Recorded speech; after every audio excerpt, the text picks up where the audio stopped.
Hi everybody, Brodie here with you once again from Vortex Training, your certified and experienced USA Cycling expert level coach, strength and conditioning coach, and world leading strength coach for cyclists and triathletes. Yes, that's a thing, because when it comes to principles of strength training, we need to understand how and what we're actually after to get in-sport results. Just lifting heavy things in the gym is not going to be enough.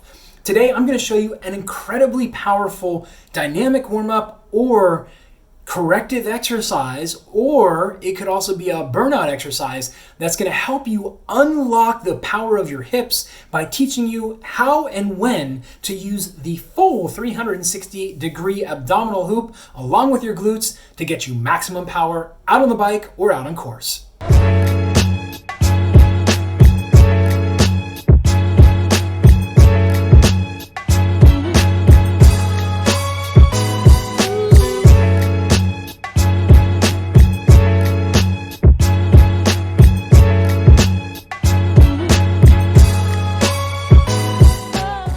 When it comes to tapping into your full potential out on the bike, there are actually a number of things that need to occur all at once. Now, a lot of us over the last couple of years have been taught that planks and side planks and core training is going to get you there. But what happens is we actually fall very, very short of what actual core training is. We're so focused on our six-pack or abdominals, but in fact, the core actually is made up of the muscles between the knees, the neck, and the elbows. All of these muscles need to work together to provide stability for the strength and stiffness for the strength to actually be moved from the spine and the midsection out to the limbs. This is called creating proximal stiffness to create distal motion. This is where we create a rock of a core all the way up and down our spine with good posture, good breathing patterns, so we're able to create intra-abdominal force and pressure to allow our glutes, our shoulders, our hips, our knees, our elbows, and our hands to move.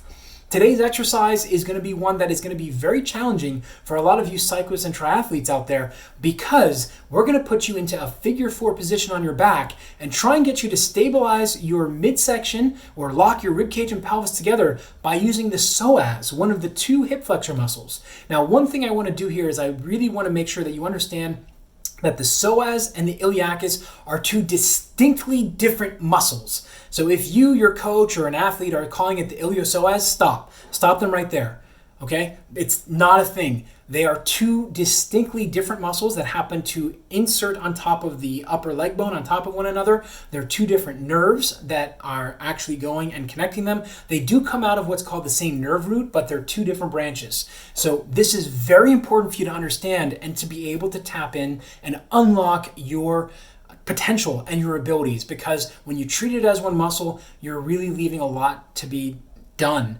on the table, and it sells you short. Now, before we head over to the gym to take a look at these, make sure you're hitting the subscribe button with the bell icon on the side, because you should be updated every time we release one of our videos each week with a new strength training and training insight or tip or exercise for cyclists and triathletes. I cannot stress that enough. It's not just going through the exercises, it's actually being able to take it and apply it to cycling and triathletes and our specific needs in our sport. Now let's head on over to the gym and take a look at the figure 4 hip lift. So Usher's going to demonstrate today. Usher's going to demonstrate today for us an advance of the side-lying straight leg lift and an advance of the hip lift. Brodie, what are you talking about? That's 2 very different exercises, and they work very different. We're putting them together in the figure 4 hip lift. Now, what this does is allow you to work on your internal and external obliques to be able to stabilize the midsection tying together the abs, or the rib cage and the pelvis through the abs. So the internal, external obliques run this way, internal obliques run this way, and their rotary stability, as well as the quadratus lumborum, which is a small muscle on your lower back, which can pull us side to side or extend us when they work together. So in order for us to challenge that, we now have to take your now stable midsection and allow you to be able to use the glute while stabilizing. In order to do that, what we're going to do is we're going to take this ankle and put it on the opposite knee. Now, Usher's come a long way. He's been with me for about 1.5 years working together. So this is not an easy exercise. So most of you, especially you triathletes, have it pretty bad. What we want to do is we're going to start off by bracing the stomach, and this is very important. This is a skill. If you watch the shielded breath video, you need to go back and practice this 3 or 4 days a week. Again, if you have high blood pressure or any type of issues like that, check with your physician first. So he's going to kind of irritate the side of where the six-pack would be, and he's gonna push those fingers really deep in, so he has to brace and push those fingers out. He should be able to hold that. Now, while he's doing that, he's gonna fire the glute on the right side, keeping that hinge pattern, and he's gonna come up to the top of the motion, and you'll notice he's not dropping the hip, he's not wavering side to side, his hamstrings are nice and turned off, it's glute dominant, pausing for 2 seconds and then back down. So as he goes through this motion, the keys for you to think about, am I bracing my midsection, am I hinging, or am I rolling?